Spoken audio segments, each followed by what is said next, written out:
सहमति होगी इस पर? मैं ये नहीं समझ पा रहा। बोले हमारे वाले की ओर ना देखो, दूसरे वाले की ओर देखो, ऐसे कैसे चलेगा? आपको ममता बनर्जी दिखाई दे रही है, वीरेन नहीं दिखाई देगा। कांग्रेसियों को ममता नहीं दिखाई देंगी, वीरेन दिखाई देंगे। मेरी दिक्कत यह है कि मुझे दोनों दिखाई देते हैं।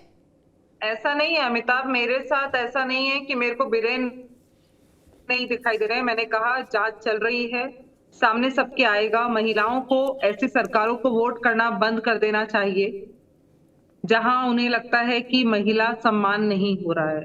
एक विषय और मैं कहूं, जब चैनल पे बैठी एक अदना सी प्रवक्ता, भाई प्रवक्ता पद कोई बहुत बड़ा तमगा नहीं होता है, तनख्वाह नहीं मिलती है हमें, ठीक है ना। हम एक मानसिकता से जाते हैं कि हमारी आइडियोलॉजी उस पार्टी के साथ है और हम उसके लिए उसको डिफेंड करते हैं बैठकर। एक अदना सी प्रवक्ता जो है वो अपने मन की बात टीवी पे नहीं बैठ के कह सकती, तो फिर ये महिलाएं कहती हैं कि जो पार्लियामेंट में बहनें बैठी हैं, जो पार्लियामेंट में मंत्री संतरी बैठी है, वो तो चुप हो गई जी, चुप्पी लगा ली। अरे भाई, उनके पास पोर्टफोलियो है, उनके पास पावर है, उनके पास कुर्सी है। जिनके पास खोने को बहुत न्यूनतम है वो भी हिम्मत नहीं करते, तो भैया जिसके पास कुर्सी है वो कैसे दांव लगा देगा? ठीक, मैं वही कह रही हूँ ना। और अमिताभ, महिलाएं वहां पर, मुझे सिर्फ 1 मिनट दीजिएगा। महिलाएं, मैं बहुत सालों से महिला एक्टिविस्ट थी, तब भारतीय जनता पार्टी की कार्यकर्ता बनी।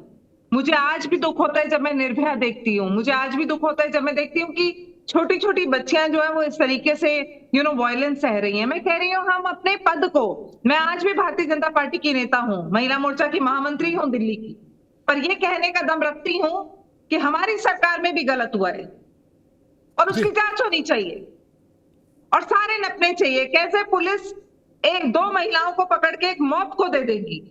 अरे विश्वास कीजिए, मणिपुर कब दिल्ली बन जाए, कब उस महिला की जगह हम खड़े हों। अगर हम सब पे आंखें बंद करते रहे तो एक दिन वो ही हमारे साथ होगा। लेकिन मैं कह रही हूं कि एक अदना सी प्रवक्ता, एक पार्टी की नेता जो अपना करियर वहां पर ढूंढ रही है, वो भी नहीं महिला के लिए बोल पा रही है। इस देश की स्थिति ऐसी हो गई है जहां महिलाओं को पूछते हैं, जहां महिलाओं को देवी कहते हैं, जहां अमिताभ अग्निहोत्री हमें कह रहे हैं कि महिलाओं का सम्मान करो। जिस दिन टेलीविजन पे बैठ के मुझे बंगाल की महिला और हिंदुस्तान, हमें मणिपुर की महिला में मुझे फर्क करना पड़ा, तो मैं अपना जो है वो छोड़ दूंगा अपना ये काम।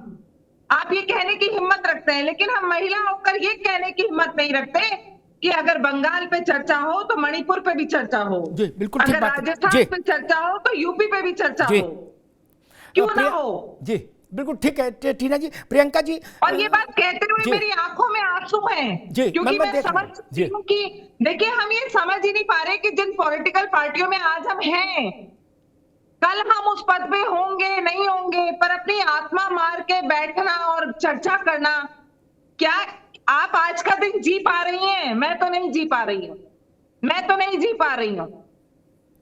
लेकिन जिस तरीके से विपक्ष ने इस पूरे मुद्दे को घटिया राजनीति का रूप दिया है, आप राजनीति में महिलाओं का सम्मान कैसे एक्सपेक्ट करेंगे?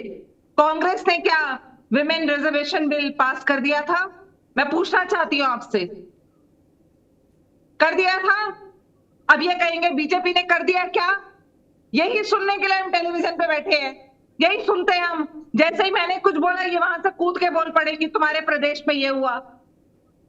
अरे कल को ईश्वर ना करे मेरे घर में किसी बच्ची के साथ कुछ हो और आपको ये बोलना, मुझे ये बोलना पड़े कि जिस दिन तुम्हारे घर में होगा उस दिन तुम्हें समझ में आएगा।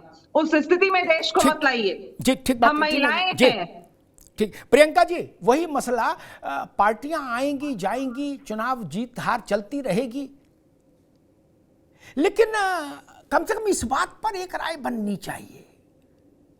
हम अगर गठबंधन के साथी देखकर अपराध पर टिप्पणी करेंगे तो किसी अपराधी को सजा नहीं होगी। लिख लीजिए मेरी बात, चाहे आप छत पर चिल्लाओ और चाहे भाजपा वाले छत पर खड़े होकर चिल्लाएं, क्या जान लीजिए, चाहे राहुल गांधी कुछ कहें और चाहे भाजपाई कुछ कहें, सजा किसी को फिर नहीं होगी, क्योंकि आप लोग सेलेक्टेड आउटरीच करते हो, बिच हंटिंग करना चाहते हो, इसलिए ये स्थिति पैदा हो गई इस देश में। प्रियंका गुप्ता, देखिए, मैं इससे पहले जो बीजेपी के प्रवक्ता है, उनकी जो उन्होंने बात कही मैं बिल्कुल उनसे ये समझती हूँ कि उन्होंने उतनी हिम्मत जताई कि उन्होंने आज ये कहा कि मणिपुर में जो हुआ वो गलत हुआ। क्योंकि मैं सुबह से जितने लोगों से बात कर रही हूँ, जितनी डिबेट कर रही हूँ, तो कोई ये मानने को तैयार नहीं कि मणिपुर में जो हुआ गलत हुआ। हर आदमी उस टाइमिंग को इत्तेफाक दे रहा है कि ये टाइमिंग देखिए कि सदन शुरू होने वाला है, उसके पहले वो वीडियो वायरल हो गई। पर मैं इस बात के लिए टीना जी की तारीफ भी करूंगी कि उन्होंने इस बात को कहा कि आज यहाँ भी हो सकता है, कल यहाँ भी हो सकता है और परसों वहां भी हो सकता है। और मैं बंगाल से जरूर कहूंगी कि बंगाल में जो कुछ भी हो गलत हुआ, और बंगाल में सबसे ज्यादा अगर कोई झेल रहा है तो वो कांग्रेस का कार्यकर्ता भी झेल रहा है। ठीक है, हमारा गठबंधन है, ठीक है, हमारी सारी चीजें हैं, पर हम उसके लिए कभी भी किसी भी गलत काम के लिए कोई सपोर्ट नहीं कर रहे। आप मुझसे क्या सुनना चाहते हैं मुझे नहीं पता, पर मणिपुर की जो घटना है, जो वीडियो है, वो पूरे देश ने देखा, पूरे विश्व ने देखा, और उससे इतनी ज्यादा पीड़ा हो रही है, आत्मा छलनी हो जा रही है, जिसका कोई अंत नहीं है। मैं जिस देश में रहती हूँ उस देश की महिलाओं का सम्मान होना चाहिए। पहले बलात्कार अकेले में होता था, आज सड़कों पर उन्हें निर्वस्त्र किया जा रहा है। उसके बाद उनके अंगों के साथ छेड़छाड़ की जा रही है, उसके बाद उनका बलात्कार किया जा रहा है, उनके परिवार तबाह किए जा रहे हैं। ये मणिपुर की स्थिति है। मणिपुर जल रहा है, वहाँ 50,000 लोग घरों से विस्थापित हैं, कहाँ रहने को जो है मजबूर है। 100-150 से ज्यादा लोगों की हत्याएं हो चुकी हैं बर्बर तरीके से। जो असंवेदनशीलता वहाँ चल रही है उसकी कोई माफी नहीं है। जी प्रियंका जी, ठीक बात है। जी, मैं आ रहा हूँ बरखा त्रेन आपके पास आ रहा हूँ। ठीक है प्रियंका जी, बिल्कुल आपने ठीक, अभी रुकिए बरखा। समस्या ये है, हम लोग बहुत चतुराई से खेलना चाहते हैं। क्या सीधी सरल बात कहने का साहस नहीं रहा किसी में। एक मैं ये नहीं समझ पा रहा कि मान लीजिए किसी का वीडियो अपराध में बन गया, किसी की हत्या हुई, उसका हत्या करते का वीडियो बन गया, ठीक, तो वो हत्या ज्यादा महत्वपूर्ण है या किसी का वीडियो नहीं बना और मार डाला गया वो हत्या कम महत्वपूर्ण मानेंगे? एक आज बाराबंकी में या कहीं उत्तर प्रदेश में मैं देख रहा था, एक भाई ने बहन का सिर काट दिया, कटा हुआ सिर लेके थाने गया, गिरफ्तार हो गया, ठीक, उसका वीडियो बन गया, तो वो ज्यादा वो हो गया। और अगर कोई सिर काट के फेंक देता और वीडियो नहीं बनता तो वो सिर कटा हुआ नहीं मानते हम लोग। बरखा जी, ये सारी घटनाएं बहुत दुखद है। मैंने वो बाराबंकी का भी वीडियो देखा है जहां एक भाई अपनी बहन का सिर काट करके इतनी आसानी से लेता था।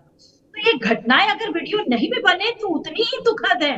लेकिन लगातार आप इसी पैनल पे देख लीजिए कि कितनी ज्यादा महिलाएं रखी आपने, लेकिन मुझे दिखता है सिर्फ आप सारी महिलाएं ही रखी मैंने, सारी महिलाएं हैं, लेकिन सबसे दर्दनाक आवाज आपकी आ रही है। आपकी वाणी में पीड़ा दिख रही है, आपको ये समस्या पूरे देश की समस्या लग रही है, सभी महिलाओं की समस्या लग रही है। आप सीधे प्रश्न नेताओं से पूछ रहे हैं, लेकिन ये महिलाएं देखिए आपस में ही राजनीति लड़, अभी तो ये कोई ऐसी कोई बहुत प्रोमिनेंट पोस्ट पे नहीं है, फिर भी किस तरीके से लड़ झगड़ रही है कि तुम्हारे यहाँ हुआ है, नहीं ये हमारे यहाँ, ये ज्यादा है घटना जो है दर्दनाक, ये कम दर्दनाक है। ऐसा भी कभी हो सकता है? अगर नग्न अवस्था दोनों महिलाओं की है, क्या ऐसा है कि बंगाल वाली कम है? जैसा कि प्रियंका जी बोल रही थी, मेरी तो आंखें शर्म से झुक गई थी ये सुन करके कि बंगाल वाली कम है और वो वाली ज्यादा है। कम ज्यादा ना नापिए, जो गलत है उसे गलत कहने का साहस रखिए। अगर हम महिलाएं ऐसी घटनाओं पे अलग अलग राय बना लेंगे और उसे अट्ठास का विषय बना देंगे तो कभी भी इसका समाधान नहीं निकल पाएगा। हम सबको एक सिलेक्टिव आउटरीच छोड़ करके कलेक्टिवली काम करके, कलेक्टिव आउटरीच करके ही चीजें को बदला जा सकता है। महिलाओं की सुरक्षा सिर्फ एक कहने भर का मुद्दा ना रह जाए, इसके ऊपर काम भी हो और वाकई ही महिलाएं पूरे भारतवर्ष में सुरक्षित रहे और विश्व में जो हमारा परचम लहरा रहा है वो आगे भी लहराता रहे, ऐसा मैं चाहता हूं। सुमैया, आपको नहीं लगता कि राजनीतिक दलों में जो महिलाएं हैं ना, वही महिलाओं के लिए न्याय के रास्ते को नहीं खोलती, जिनके पास ताकत है? महिला इसलिए वोट देती है कि भाई ये महिला है, ये तो हमारी पीड़ा में खड़ी होंगी हमारे साथ। हमने इंदिरा गांधी को प्रधानमंत्री रखा 16 साल, उसके बाद समस्या रही। हमने मायावती जी को 4 साल उत्तर प्रदेश में चीफ मिनिस्टर बनाया, 15 साल शीला जी को रखा चीफ मिनिस्टर इस देश ने। ममता जी 10 साल, उसके बावजूद ये हो रहा है कि स्त्री नंगी घुमाई जा रही है। और क्या ताकत दे दें,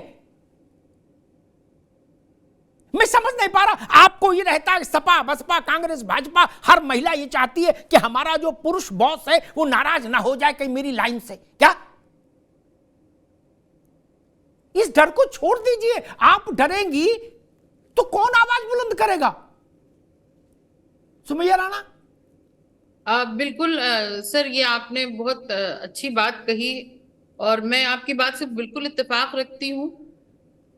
अगर पार्टी में महिला मोर्चा है, महिला सभा है, तो मुझे लगता है कि इस तरीके की जो घटनाएं हो रही हैं देश भर में, बल्कि खाली अपने प्रदेश में ना होके पूरे देश में कहीं भी घटना होती है, तो पूरी तरीके से प्रत्येक पार्टी की महिला मोर्चा को सड़क पर आना चाहिए, इसके लिए आवाज उठानी चाहिए, इसके लिए न्याय की मांग करनी चाहिए और जो कुछ भी इसके लिए हो सकता है वो करना चाहिए, बिल्कुल प्रखर होकर।